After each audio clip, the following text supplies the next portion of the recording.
दोस्तों, हम सभी घर में शिवलिंग की स्थापना करना चाहते हैं।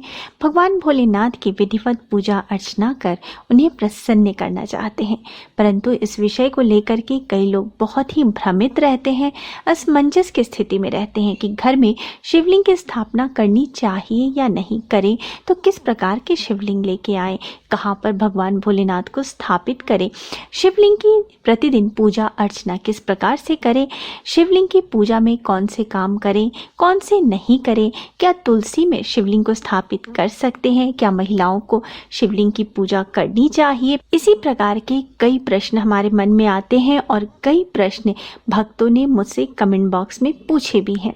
तो इस वीडियो में मैं आपको इन सारे प्रश्नों के उत्तर दूंगी, साथ ही घर में किस प्रकार से शिवलिंग की स्थापना करें, पूजा अर्चन किस प्रकार से करें, कौन से शिवलिंग लाएं, किस दिशा में रखें, सभी कुछ विस्तार पूर्वक बताऊंगी। तो इस वीडियो को ध्यान पूर्वक लास्ट तक जरूर देखिएगा और अगर आपके मन में कोई प्रश्न आता है तो आप मेरे कमेंट बॉक्स में कमेंट करके पूछ सकते हैं। तो चलिए शुरू करते हैं। इससे पहले अगर आपने अभी तक मेरे चैनल को सब्सक्राइब नहीं किया है, आप मेरा वीडियो पहली बार देख रहे हैं, तो मेरे चैनल को सब्सक्राइब कर लीजिए। वीडियो अच्छा लगता है तो लाइक ज़रूर कीजिएगा और परिवारजनों के साथ, दोस्तों के साथ शेयर कीजिएगा। दोस्तों, सबसे पहले वो प्रश्न जो सबसे ज़्यादा हमें भ्रमित करता है कि क्या घर में शिवलिंग की स्थापना कर सकते हैं, ये शुभ है या अशुभ। तो दोस्तों, मैं आपको बता दूं कि घर में बिल्कुल शिवलिंग की स्थापना आप कर सकते हैं। शिवलिंग भगवान महादेव का प्रतीक है, साथ ही शिवलिंग को ऊर्जा का स्रोत माना जाता है। ऐसी मान्यता है कि शिवलिंग से हमेशा अनंत सकारात्मक ऊर्जा निकलती रहती है, जो कि अपने चारों तरफ के वातावरण को शुद्ध करती है, सारी नकारात्मक शक्तियों को दूर भगाती है।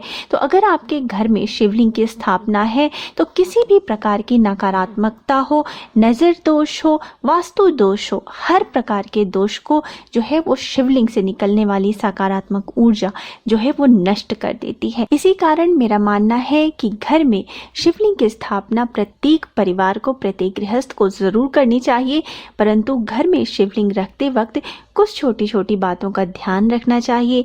जब आपने घर में शिवलिंग रखा है तो कुछ नियमों का पालन आपको करना चाहिए। तो वो नियम क्या है, अब वो जान लेते हैं। सबसे पहले घर में किस प्रकार की शिवलिंग लेकर के आए। दोस्तों, घर में रखने के लिए नर्मदेश्वर शिवलिंग और पारद शिवलिंग को सर्वश्रेष्ठ माना गया है, परंतु अगर आप धातु का शिवलिंग रखना चाहते हैं तो उसी धातु का जो है शिवलिंग के पास एक नाग भी होना चाहिए। शिवलिंग के साथ जलधारी जरूर रखना चाहिए, क्योंकि शिवलिंग से हमेशा जो है अनंत ऊर्जा का प्रवाह होता है, तो उसके ऊपर जलधारी जो है हमेशा गिरते रहना चाहिए। अगर जलधारी नहीं है तो शिवलिंग को किसी भी शुद्ध धातु के अंदर जल भर करके उसमें रखना चाहिए। साथ ही शिवलिंग की अकेले स्थापना घर में कभी नहीं करनी चाहिए। शिवलिंग के साथ शिव परिवार की भी स्थापना करनी चाहिए। अगर शिव परिवार की मूर्तियां नहीं मिल रही तो आप शिव परिवार का एक फोटो ही शिवलिंग के पास रख सकते हैं। साथ ही दोस्तों, घर में कभी भी एक से ज़्यादा शिवलिंग आपको नहीं रखना चाहिए, हमेशा एक शिवलिंग ही रखना चाहिए। और कभी भी सोने के कमरे में, अगर आपका पूजा कमरा आपने बनाया है तो वहाँ पे शिवलिंग कभी ना रखें। किसी खुली जगह में या फिर आपके पूजा स्थान में शुद्धता पूर्वक शिवलिंग की स्थापना एक शुद्ध तांबे के या पीतल, सोने, चांदी के आप प्लेट में, परात में शिवलिंग की स्थापना करें। साथ ही घर में जब आप शिवलिंग लेकर के आते हैं तो इस बात का ध्यान रखें कि शिवलिंग जो है ज़्यादा बड़ा नहीं होना चाहिए। आपके हाथ के अंगूठे के सबसे ऊपर वाले पोर से बड़ा शिवलिंग का आकार नहीं होना चाहिए। बड़ा शिवलिंग जो है वो मंदिरों में स्थापित किया जाता है, घर के लिए छोटा शिवलिंग ही पर्याप्त है। साथ ही घर में शिवलिंग की कभी भी प्राण प्रतिष्ठा या स्थापना नहीं करानी चाहिए। अचल प्राण प्रतिष्ठा शिवलिंग की मंदिरों में की जाती है। घर में हम गृहस्थ हैं, हमसे छोटी छोटी गलतियां होती रहती हैं, या कभी किसी कारणवश, किसी अशुद्धतावश हम पूजा नहीं कर पाते हैं, या हमें कहीं बाहर जाना पड़ता है, या हमें अपने पूजा का स्थान या शिवलिंग का स्थान बदलना पड़ता है। इसलिए शिवलिंग की स्थापना या प्राण प्रतिष्ठा हमें घर में नहीं करनी चाहिए। किसी भी शुभ तिथि में या सावन के महीने में, प्रदोष किसी भी माह के प्रदोष की तिथि में, शिवरात्रि में, कार्तिक माह में आप शिवलिंग जो है घर में लेकर के आ सकते हैं और अपने पूजा स्थल पे रख करके और उनकी पूजा प्रारंभ कर सकते हैं। अब जानते हैं शिवलिंग की हमें प्रतिदिन पूजा कैसे करनी चाहिए।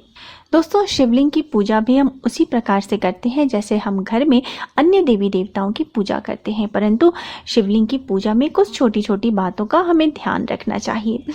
सुबह सवेरे जल्दी उठें, स्नान आदि से निवृत्त होकर साफ स्वच्छ वस्त्र धारण करें, अपनी पूजा स्थल को भी अच्छे प्रकार से साफ कर लें। पूजा करते वक्त आपका मुख उत्तर या पूर्व दिशा की ओर होना चाहिए। और दोस्तों, ये तो आप सभी जानते होंगे कि पूजा करते वक्त सबसे पहले हमें भगवान श्री गणेश की पूजा करनी चाहिए, उसके बाद ही अन्य देवी देवताओं की पूजा की जाती है। तो दोस्तों, अब भगवान श्री गणेश की विधिवत पूजा करने के बाद शिवलिंग का आपको अभिषेक करना चाहिए। शिवलिंग का अभिषेक करने के लिए आप जल से अभिषेक कर सकते हैं, गाय के कच्चे दूध से अभिषेक कर सकते हैं या पंचामृत बना के अभिषेक कर सकते हैं। जब आप जल से अभिषेक करते हैं तो इस बात का आपको ध्यान रखना है कि ताज़ा जल होना चाहिए, साथ ही उसमें थोड़ा सा गंगा जल मिला लें। जब आप दूध से अभिषेक करते हैं तो इस बात का ध्यान रखिए कि गाय का कच्चा दूध होना चाहिए, उबला हुआ दूध नहीं होना चाहिए। और पंचामृत बना करके जब अभिषेक करते हैं तो गाय के कच्चे दूध में थोड़ा सा दही, घी, शक्कर और शहद मिलाकर के पंचामृत तैयार हो जाती है। इस प्रकार से शिवलिंग का अभिषेक करने के पश्चात जो है आप भगवान को धूप दीप दिखाएं, फूल, बेलपत्र, सभी पत्र भगवान शिव का प्रिय भांग, धतूरा ये सब अगर उपलब्ध है तो आप अर्पित कर सकते हैं। नहीं है तो जो भी आपके पास चीज़ें उपलब्ध है वो आप भगवान को अर्पित करें। भगवान शिव को अष्टगंध चंदन अर्पित करें और इसी प्रकार से आपको समस्त शिव परिवार का भी पूजन करना चाहिए। अब दोस्तों, आपको शिव जी की पूजा में कुछ बातों का ध्यान रखना चाहिए। शिव जी को हम कभी भी तुलसी पत्र अर्पित नहीं करते हैं। उसी तरीके से केतकी का फूल शिव जी को अर्पित करने से मना किया गया है। वहीं सिंदूर या हल्दी या श्रृंगार की सामग्री जो है हम शिव जी को अर्पित नहीं करते हैं। श्रृंगार की सामग्री अगर आप अर्पित करना चाहते हैं आप माता पार्वती को अर्पित कर सकते हैं। साथ ही जब आप शिव जी को प्रसाद अर्पित करते हैं तो अगर आपने शिवलिंग के ऊपर जो प्रसाद रखा हुआ है उस पे भगवान शिव के दूत जो कहे जाते हैं उनका अधिकार माना जाता है। तो दोस्तों, शिवलिंग के ऊपर चढ़ाया हुआ प्रसाद हमें ग्रहण नहीं करना चाहिए, परंतु हमें शिवलिंग के ऊपर थोड़ा सा प्रसाद जरूर चढ़ाना चाहिए। प्रसाद ना हो तो बेलपत्र या शमी पत्र या एक पुष्प ही हमें शिवलिंग के ऊपर जरूर रख देना चाहिए। इस प्रकार से शिवलिंग की पूजा आराधना के बाद भगवान शिव के मंत्र ओम नमः शिवाय का कम से कम जो है 108 बार अर्थात एक माला रुद्राक्ष की माला से जप करना चाहिए। शिव भगवान से हमें क्षमा याचना करनी चाहिए, पूजा में हुई गलतियों के लिए क्षमा मांगनी चाहिए। उसके बाद हमें शिव और शिव परिवार की आरती करनी चाहिए। इस प्रकार से शिव भगवान और शिवलिंग की पूजा हमें करनी चाहिए। अब ये प्रश्न भी बहुत आता है कि क्या शिवलिंग की पूजा महिलाओं को करनी चाहिए? बिल्कुल, शिवलिंग की पूजा हर कोई कर सकता है। शिवलिंग की पूजा पुरुष हो, स्त्री हो, कुंवारी कन्या हो, बच्चे हो, बालक हो, हर कोई शिवलिंग की पूजा कर सकता है। श्रद्धा पूर्वक शिवलिंग की पूजा करें। भगवान भोलेनाथ बहुत ही भोले हैं, अति शीघ्र अपने भक्तों से प्रसन्न होते हैं और उनकी सारी मनोकामना पूर्ण करते हैं।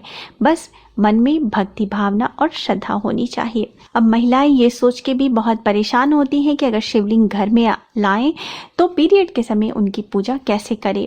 दोस्तों, पीरियड के समय तो पूजा नहीं कर सकते हैं। घर में कोई भी और अन्य सदस्य हो तो वो इस दौरान शिवलिंग की पूजा कर सकते हैं। भगवान भोलेनाथ को एक लोटे जल में ही सब कुछ डाल करके आप उनका अभिषेक कर दें, धूप दीप दिखा दें, थोड़ा सा प्रसाद अर्पित कर दें, बस हो गई शिवलिंग की पूजा। तो पीरियड के समय घर का कोई और अन्य सदस्य शिवलिंग की पूजा कर सकता है। एक प्रश्न और किसी ने मुझसे पूछा था कि क्या तुलसी के पौधे के पास शिवलिंग रख सकते हैं? तो नहीं, तुलसी के पौधे के पास शिवलिंग को स्थापित नहीं करना चाहिए। पौराणिक कथाओं के अनुसार वृंदा अर्थात तुलसी के पति जालंधर का वध भगवान शिव ने किया था। इसी कारण शिव जी को तुलसी न अर्पित की जाती है और न ही तुलसी के पौधे के पास शिवलिंग रखना चाहिए। अब ये भी प्रश्न आता है कि जो हम शिवलिंग का अभिषेक करते हैं और जो जल होता है उस जल का क्या करें। दोस्तों, वो जल बहुत ही शुद्ध और शक्ति से परिपूर्ण है, सकारात्मक शक्ति से परिपूर्ण है। उस जल को घर के प्रत्येक सदस्य को प्रसाद रूप में ग्रहण करना चाहिए, आचमन करना चाहिए। उस जल को आप पौधे में डाल सकते हैं। उस जल का छिड़काव आप अपने घर में कर सकते हैं, जिससे कि घर की शुद्धि हो और घर से किसी भी प्रकार की नकारात्मकता दूर हो। खासकर जो बच्चे पढ़ाई कर रहे हैं या जो लोग घर में बीमार हैं, छोटे बच्चे हैं, उन पे उस जल का छिड़काव जरूर करना चाहिए। उम्मीद है दोस्तों इस वीडियो में शिवलिंग की स्थापना और पूजा विधि से संबंधित आपकी सभी शंकाएं दूर हुई होंगी। अगर अभी भी आपके मन में कोई प्रश्न है तो आप कमेंट बॉक्स में कमेंट करके पूछ सकते हैं। अब मिलते हैं अगले वीडियो में, तब तक स्वस्थ रहिए, सुरक्षित रहिए और अपना बहुत बहुत ध्यान रखिए। जय माता दी।